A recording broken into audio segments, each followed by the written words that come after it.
Good afternoon.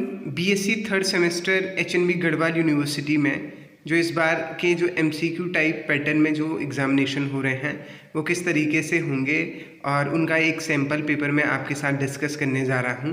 आज मैं आपके साथ फिज़िकल केमिस्ट्री के जो 4 चैप्टर है उनसे एमसीक्यू डिस्कस कर रहा हूं।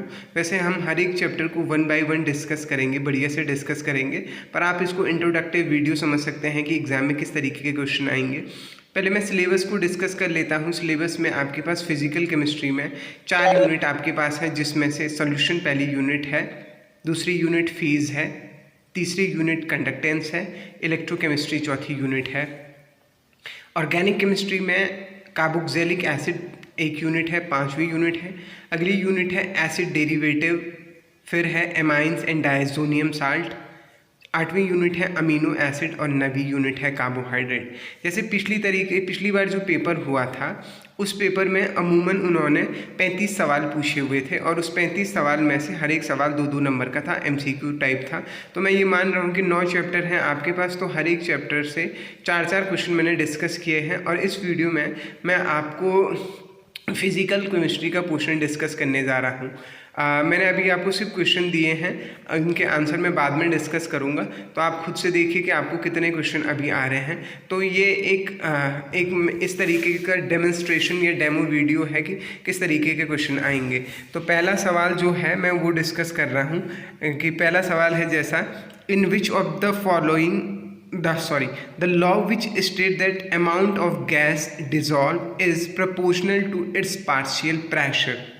मतलब कि कौन सा नियम ये बताता है कि कितनी गैस डिज़ोल्व होगी, वो डायरेक्टली प्रोपोर्शनल होता है उसके पार्शियल प्रेशर के। ऑप्शन है, पहला है गैलुसेक लॉ, दूसरा लॉ है डाल्टन, तीसरा है राउट्स लॉ और डी है ऑप्शन आपका हेनरी लॉ। इनमें से सिर्फ एक ही करेक्ट आंसर है।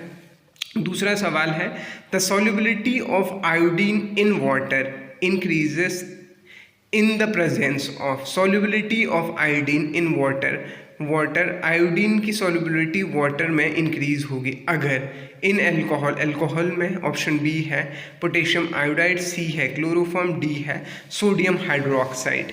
तीसरा सवाल है, distribution law was given by. Distribution law किसने दिया था? ऑप्शन ए है हेनरी, ऑप्शन बी है वॉन थॉप, ऑप्शन सी है नस्ट और ऑप्शन डी है ओसवाल्ड।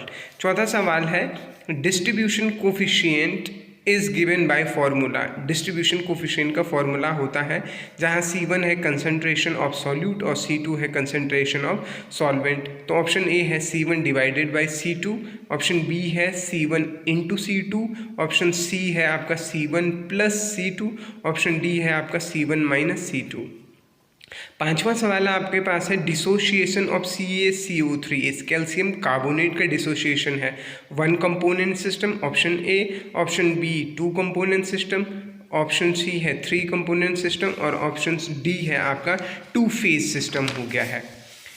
अगला सवाल है, triple point of water is. Water का ट्रिपल पॉइंट होता है, ऑप्शन ए है 0 degree Celsius and 1 atm, option B है 0 degree Celsius and 4.58 millimetre, option C है 0.0075 degree Celsius and 1 atm, D is 0.0075 degree Celsius and 4.58 millimetre. सातवां सवाल है, reduce phase rule is. Reduce phase rule क्या है? Option A है F is equals to C minus P plus 2, option B है F is equals to C minus P plus 3, option C है F is equals to C minus P plus 1 and D है F is equals to C minus P minus 1। आठवां सवाल है, in 1 component system. 1 component system में the maximum number of phase which can exist in a equilibrium in a 1 point। 1 component system में एक साथ में कितने फेज एक पॉइंट पे हो सकते हैं? ऑप्शन ए है 0, ऑप्शन बी है 1, ऑप्शन सी है 2 और ऑप्शन डी है 3। आपके पास 9वां सवाल है, if the distance between 2 electrode is 2 centimetre and the area of cross section is 4 centimetre square then cell constant is.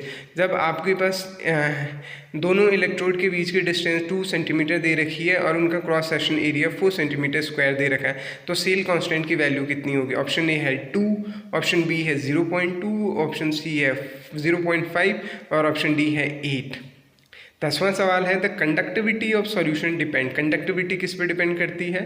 Option A है number of ions, option B है number of molecules, option C है number of particle and D है all of the above. ठीक है, 11वां सवाल है Ostwald law is not applicable to. Ostwald law किस पे एप्लीकेबल नहीं है? ऑप्शन ए है एसिटिक एसिड, बी है KCl, सी है KCN, डी है NH4Cl। 12वां सवाल है Debye Huckel theory is applicable to CH3COH, B है KCN, डी है NH4OH एंड डी है KNO3।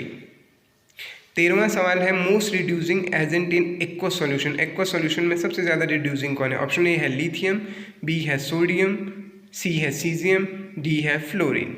Correct formula of following. Correct formula क्या है? डेल्टा जी का, delta G is equal to -NEF। Option B है delta G is equal to NFE। C है delta G is equal to -NE divided by F and D is all are correct. 15वां सवाल है conductivity change when strong electrolyte is replace by weak electrolyte. अगर strong electrolyte को weak electrolyte से change करेंगे तो conductivity किस तरीके से चेंज होगी? इट इंक्रीजेस, ऑप्शन बी है इट डिक्रीजेस, सी है रिमेन कांस्टेंट एंड डी है ऑल करेक्ट। 16वां सवाल है strongest oxidising agent among following. सबसे ज़्यादा स्ट्रॉन्ग ऑक्सीडाइजिंग एजेंट कौन सा है? ऑप्शन ए है Br2, सी है Cl2, डी है F2 या सी है F2 और डी है I2। अगर आपको ये फिजिकल केमिस्ट्री के मैंने 16 सवाल बना रखे हैं, ऑर्गेनिक के मैं एक और वीडियो डिस्कस करूँगा जिसमें 16 सवाल मैं बनाऊँगा। अभी आपको ये इसमें मैंने आंसर इसलिए डिस्कस नहीं किए हैं कि मैं चाहता हूं कि आप लोग अपनी तरफ से अपना इवैल्यूएशन करें कि हमको कितने आंसर आ रहे हैं और